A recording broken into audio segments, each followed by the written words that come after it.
Hey, salut.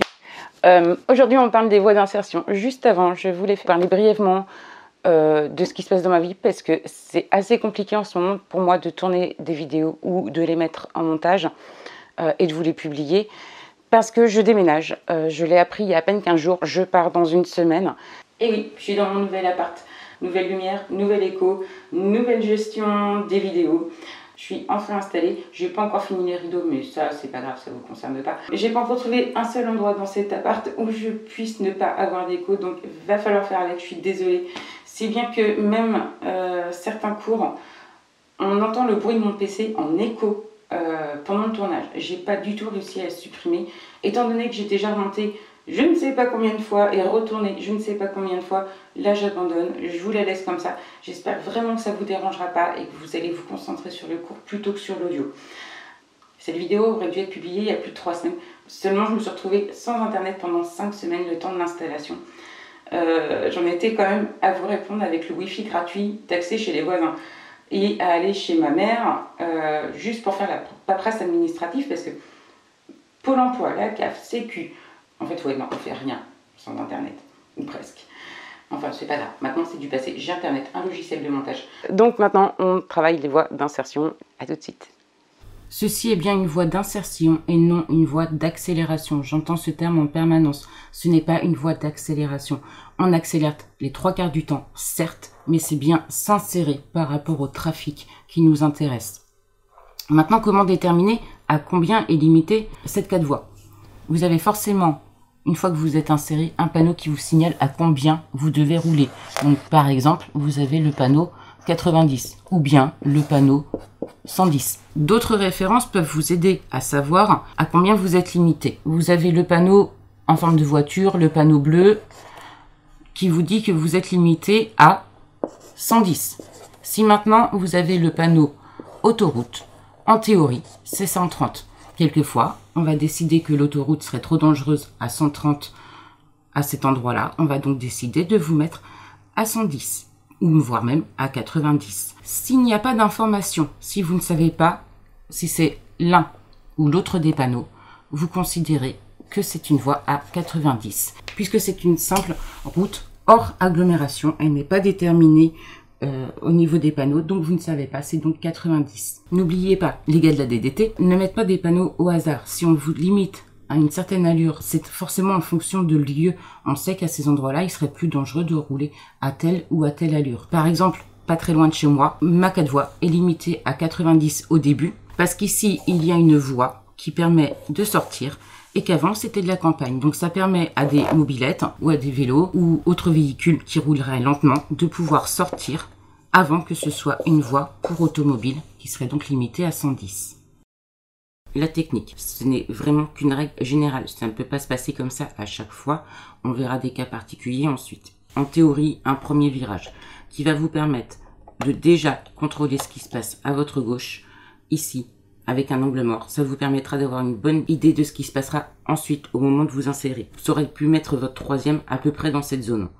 Là, vous poussez le champignon pied au plancher et vous accélérez de façon à pouvoir monter aux environs de 80 km/h. Lorsque vous êtes à 80, environ toujours, voire 90, peu importe, vous insérez quatrième quand vous rentrez. À ce moment-là, vous enlevez votre clignotant. Vous attendez les 100 km/h et à ce moment seulement, vous passerez votre cinquième. Dès que vous savez que c'est une voie d'insertion, vous mettez votre clignotant. Il existe 2 politiques qu'on nous apprend en formation. On nous dit bien que ça n'a pas d'importance le jour de l'examen, ni forcément dans la vie de tous les jours. C'est juste une façon de penser qui est différente. On peut considérer que mettre un clignotant dès le départ va faire peur aux gens qui sont déjà sur la 4 voies. En même temps, on considère aussi que les gens qui sont sur la 4 voies savent parfaitement que vous allez vouloir vous insérer à un moment ou à un autre. Du coup, mettre votre clignotant dès le départ n'est pas gênant. Moi, je le fais mettre à mes élèves dès le début, dès qu'ils savent que c'est une voie d'insertion, de façon à ce qu'ils, 1, n'aient pas besoin de s'en préoccuper par la suite, et de 2, parce que cela engage à la courtoisie. En voyant votre clignotant, certaines personnes qui pourront se libérer ou vous libérer le passage parce qu'ils en ont envie, vont pouvoir faire preuve de courtoisie. Donc souvent, on met un clignotant dès le départ. L'objectif de rester en troisième dans cette zone va vous permettre d'avoir, 1, la puissance moteur nécessaire à donner de l'accélération parce que votre quatrième n'a aucune patate. De 2, ça vous permettra éventuellement d'utiliser votre frein moteur, donc de pouvoir freiner plus rapidement et de façon plus forte s'il y a quelqu'un qui vous empêche de passer. N'oubliez pas que c'est bien une voie d'insertion, du coup vous devez vous adapter au trafic et non pas l'inverse. Alors, mettre la 4e à cet endroit-là va vous permettre d'assurer votre trajectoire, d'éviter un coup de volant au moment de vous insérer, puisque vous êtes déjà à la fin d'un contrôle, vous devez regarder votre route, vous continuez d'accélérer. Du coup, mettre votre 4e juste à la fin des pointillés, au moment où vous insérez, c'est beaucoup plus facile. Alors, je sais que pour beaucoup, ça pose un problème d'entendre le moteur ronfler très très fort, parce que c'est vrai qu'à 80 ou 90, ça le fait ronfler. Dites-vous que l'avantage, c'est que ça permet au moins de décrasser un petit peu votre moteur, et que ça vous permet surtout de vous adapter aux autres, parce que arriver à 60 ppr sur une entrée de 4 voies, c'est franchement pas justifié, c'est très dangereux. Donc, plusieurs étapes pour pouvoir passer une entrée de 4 voies un peu plus facilement. De 1. Je commence à contrôler dès le départ. Excellente visibilité, même par-dessus un muret ou entre les arbres parfois, qui va me permettre de mesurer l'importance du trafic. Est-ce qu'il y a beaucoup de monde? Est-ce qu'il n'y en a pas beaucoup? Est-ce que les gens roulent vite ou non? Est-ce qu'il y a un poids lourd qui me permettra peut-être de passer plus facilement ensuite? On passe le virage, puisqu'en règle générale il y a un virage. Il faudra le passer en 3e, c'est impératif, de façon à pouvoir 1. Avoir du frein moteur si vous avez besoin de ralentir. Ça vous permettra d'augmenter votre puissance de freinage. De 2, ça vous permet également de pousser votre voiture au maximum, donc d'avoir une excellente accélération, puisque c'est la vitesse qui pousse le plus fort. Mis à part la première, mais là, en première, ça passerait pas. On s'en fiche que la voiture braille, on s'en fiche que le bruit du moteur soit exécrable, parce que je sais que les élèves n'aiment absolument pas le bruit du moteur. Peu importe, il faut vraiment que vous montiez au moins jusqu'à 80-90 avant de passer votre 4e. Voire même, si vous voulez pas regarder le compteur, ce que je peux comprendre à ce moment-là, vous pouvez vous permettre de le regarder une fois que vous serez inséré, à peu près par ici. Vous saurez que c'est le moment de mettre votre 4e. C'est donc à vous de vous adapter à la circulation. Dans tous les cas, il faut que vous montiez à 100 km/h le plus rapidement possible afin de ne pas gêner la circulation, pour vous éviter quelqu'un qui vous dépasserait, que vous seriez éventuellement d'ailleurs obligé peut-être de redépasser ensuite, puisqu'il serait en train de traîner. Parce que quelqu'un qui vous double alors que vous rentrez seulement à 70 ou 80, c'est peut-être quelqu'un qui roule lui-même qu'à 90 et que vous serez obligé de doubler par la suite pour pouvoir rester à 100 km/h. Ensuite, tout le long, dès que vous avez la possibilité, des angles morts, le rétro gauche et le rétro intérieur qui va vous permettre de mesurer la distance qui vous sépare des gens qui sont derrière. Rappelez-vous, un rétro extérieur ne vous donne pas la distance. Il vous dit qu'il y a quelqu'un sur la voie, mais il ne vous dit pas à quelle distance il est. Vraiment, dans la mesure du possible, c'est le rétro intérieur qui vous permet de savoir cette distance. Ensuite, on attend donc d'avoir bien passé la ligne blanche là. En règle générale, c'est à peu près à la moitié qu'on s'insère. On garde la voiture bien dans l'alignement, de façon à éviter un coup de volant. Donc la longue diagonale va vous permettre de ne pas brusquer vos passagers, d'éviter de faire peur à ceux qui se trouvent également sur la chaussée, pour éviter de ne pas me faire une longue diagonale, pour éviter de me donner un coup de volant. Il faut bien faire l'angle mort avant, de toute façon, la sécurité dès que je fais mon angle mort avant. Du coup, j'ai fait mon angle mort et je tourne qu'un tout petit peu mon volant de façon à partir comme ceci. Et non pas ça ne m'intéresse pas. En plus, à 100 km/h, c'est vraiment dangereux. Juste avant de rentrer, on fait un angle mort pour confirmer une dernière fois que notre information a été la bonne. Et on rentre. On met la 4e. Puis on enlève le clignotant. Ensuite, on monte à 100 km/h. Lorsqu'on est à 100, on passe la 5e. Donc voici la règle générale. Premier angle mort, ou en tout cas première observation de ce qui se passe sur la 4 voies. On est en 3e.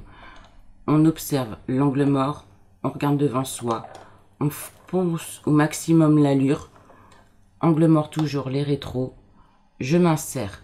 4e, enlève le clignotant. 5e. Alors maintenant, quelles sont les décisions que l'on peut prendre s'il y a quelqu'un déjà sur la voie? Alors, votre premier angle mort que vous avez fait est censé donc vous permettre de vérifier qu'il y a du monde ou qu'il n'y en a pas. De là va partir votre quasiment décision. C'est quasiment maintenant en fait que vous allez vous décider.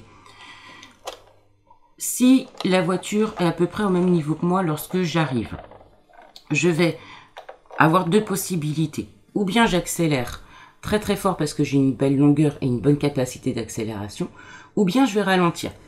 Si j'accélère, ça pose pas de problème, j'accélère bien, je regarde bien dans mon rétro intérieur si j'ai une bonne distance de sécurité pour pouvoir m'insérer avant de m'insérer. Deuxième possibilité, on est toujours à peu près l'un à côté de l'autre. Dans ces cas-là, je peux ralentir, juste ralentir un petit peu, et attendre que la voiture soit passée pour passer derrière elle. Troisième possibilité, le frein. Parce qu'effectivement, vous pouvez vous retrouver avec un camion. Alors là, j'ai pas de camion, j'ai pas retrouvé. Du coup, cette voiture devient un camion. Donc dans le cas du camion, l'avantage c'est qu'il roule qu'à 80-90. Du coup, les gens veulent le doubler. Comme il le double, l'espace qu'il y a derrière lui est souvent dégagé. Vous allez donc pouvoir en profiter. Donc 80-90, donc moi je me suis déjà lancé. C'est pas grave. Soit je freine, soit je ralentis et je peux m'insérer derrière lui. Sachez que c'est une des jolies possibilités que vous avez de passer lorsqu'il y a beaucoup de circulation. Puisque le camion roule pas vite, les gens vont le dépasser. Il y a presque toujours de la place derrière un camion. Profitez-en, c'est vraiment la solution la plus simple pour s'engager sur une voie d'insertion. Donc lorsque vous êtes confronté à un camion, puisque le camion va rouler à 90, on a donc dit qu'on le laisse avancer et on se place juste derrière lui. Dans ce genre de conditions, il va falloir passer la 5e peut-être tout de suite, c'est-à-dire on passe la 4, puis la 5, de façon à consommer un petit peu moins d'essence, puisqu'on va pas pouvoir le dépasser immédiatement. Si bien sûr, on sait qu'après le camion, on va pouvoir faire un dépassement, on va rester en 4e pour avoir un maximum de patates pour le doubler rapidement. Je vous rappelle qu'un dépassement doit se faire rapidement. Donc ça veut dire que dans le cas du camion, c'est 3e, donc les angles morts, les rétros, etc. J'aurai ralenti pour me placer derrière lui. 4e, j'enlève le clignotant, j'augmente ma distance de sécurité. Et 5e, peut-être à 80 ou même à 90 si je sais que je ne peux pas le doubler tout de suite. On va également parler de la situation de quasi-bouchon, ou de bouchon d'ailleurs, peu importe. Il faut savoir que les distances de sécurité sont rarement respectées en cas de bouchon malheureusement. Du coup, vous n'aurez pas toujours le choix que de demander poliment l'autorisation de passer. Alors je ne parle pas de forcer le passage, je parle bien de demander poliment l'autorisation. C'est-à-dire que au fur et à mesure que les gens roulent, vous vous placez à côté d'eux. Vous choisissez une voiture qui tient à peu près ses distances de sécurité. Par exemple, on va dire qu'ici, elle garde sa distance. Là, je vais bien contrôler plusieurs fois. Je vais également regarder la personne, mais en face à face. Je vais la regarder en direct, dans les yeux, pour savoir si éventuellement elle va bien vouloir me laisser passer ou non. Auquel cas, elle va légèrement ralentir par rapport à son prédécesseur. Et moi, je vais pouvoir me placer entre les deux.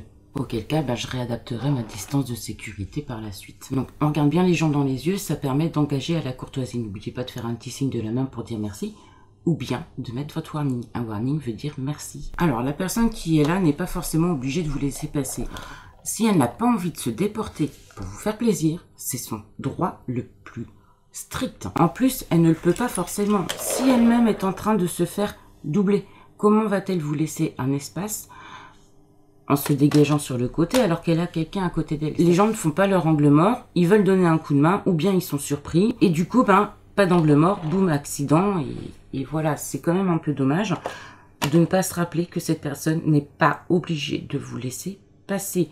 C'est son choix. Peut-être qu'il souhaite sortir à la prochaine sortie de 4 voies ou bien peut-être qu'il considère que c'est à vous de vous débrouiller et puis c'est tout. Ils ne sont absolument pas obligés de vous laisser passer. Pensez également que dans tous les cas, on n'attend pas la toute fin avant de se décider. Votre décision est quasiment prise ici. Elle doit être prise par là, de façon à avoir toute cette distance-là pour accélérer, pour freiner. Et éventuellement, si vous devez vous arrêter, parce que oui, on peut s'arrêter, ça serait par ici, de façon à avoir encore une belle distance pour pouvoir réaccélérer.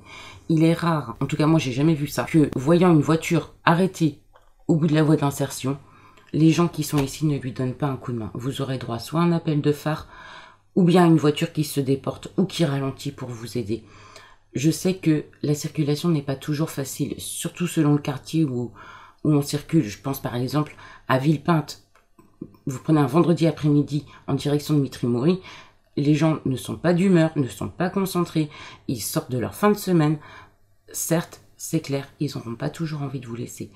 Maintenant, si vraiment vous êtes arrêté, tout le monde arrive à repartir, il suffit de réaccélérer, il y en a toujours un pour être courtois. Mais vraiment, attendez pas la toute fin pour vous arrêter, ne serait-ce que parce que c'est dangereux, mais parce que vous avez toute cette longueur-là quand même, pour pouvoir agir. Si là, la décision est quasiment prise, ici, elle doit être prise. Donc rappelez-vous toujours qu'il y a 3 possibilités. Je ralentis, j'accélère, ou bien je freine. Aucune des solutions n'est à négliger. S'il y a beaucoup de circulation, dans tous les cas, je m'adapte à eux. S'ils sont en train de rouler à 80, je roule à 80. S'ils roulent à 40, je roule à 40. S'ils roulent à 100, eh ben, je dois rouler à 100. C'est à moi de m'insérer, ce n'est pas à moi de m'imposer. Maintenant, si vraiment il y a beaucoup de circulation, je vais souvent choisir le ralentissement. Comme j'aurais mis mon clignotant, les gens savent que je veux m'insérer. S'ils veulent pas me laisser passer, ça sera clair. Ils vont même pas ralentir, voire même ils vont carrément accélérer. C'est souvent la solution qu'ils choisissent.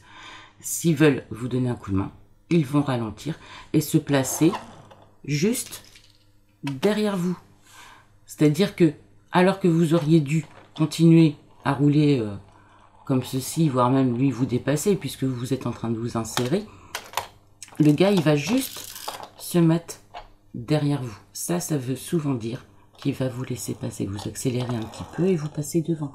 Et bien entendu, s'il y a un bouchon, vous regardez les gens de façon à savoir lequel va vous laisser passer. Que ce soit un appel de phare ou un regard, en règle générale, la personne qui vous regarde pas, c'est que vous laisse pas passer, elle vous ignore volontairement. C'est fait exprès. Si on ne regarde pas la personne, c'est qu'on ne souhaite pas la laisser passer. Ils sont pas obligés d'être courtois.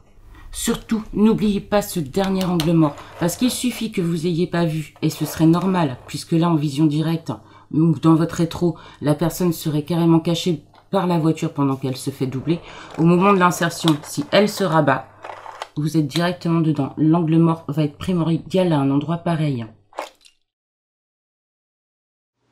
La voie de l'insertion est plutôt longue. Troisième, angle mort pour déjà contrôler ce qui se passe à travers les arbres. Je regarde plusieurs fois. Il n'y a personne clignotant à gauche, angle mort. Je m'insère. Quatrième. J'augmente l'allure. Puisque la voiture a décidé de ne pas rouler très très vite par rapport au 110 et que moi j'ai l'intention d'être à 110, je fais bien mes contrôles, j'augmente l'allure, je me sers bien à gauche et lorsque je suis à 110, je peux enfin mettre ma cinquième. Et là vous voyez, je reste bien à gauche. Dès qu'elle sera dans mon rétro intérieur, je pourrais me rabattre. Et là je me retrouve confrontée à une situation un petit peu enquiquinante, il y a une voie d'insertion, il faut donc que je contrôle avec l'angle mort plusieurs fois de façon à être sûre que lors de mon rabat, je ne serai pas gênante pour celui qui voudrait s'insérer.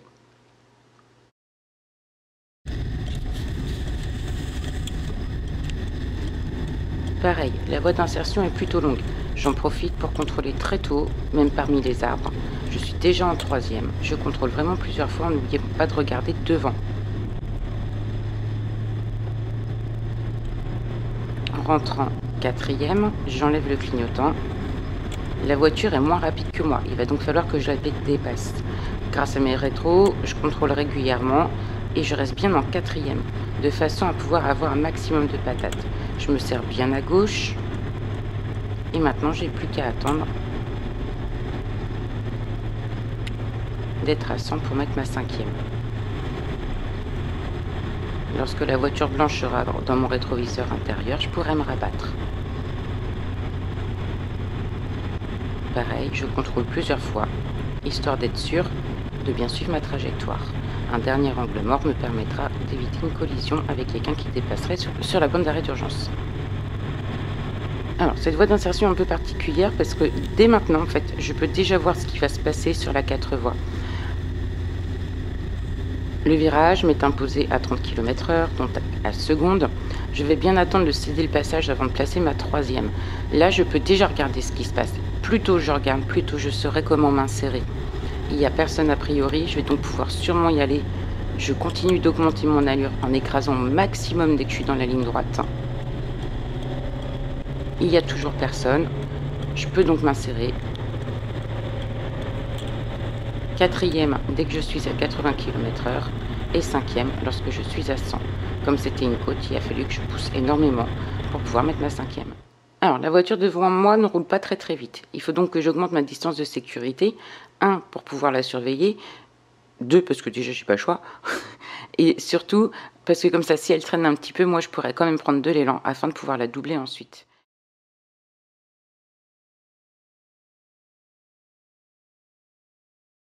Il n'y a toujours personne sur la 4 voies. Je vais donc pouvoir m'insérer en poussant au maximum.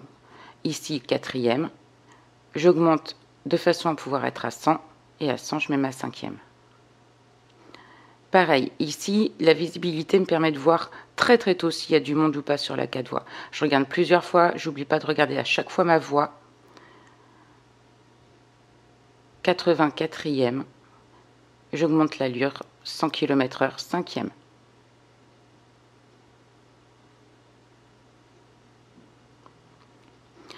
Donc là, je pars de 0. Par contre, la distance est énorme. C'est quasiment que de la ligne droite. Et j'ai une excellente visibilité dès le départ. Pareil, j'en profite. Quelquefois, à cet endroit-là, il y a des arbres. Mais même à travers les arbres, on voit régulièrement. On voit très bien si on regarde régulièrement.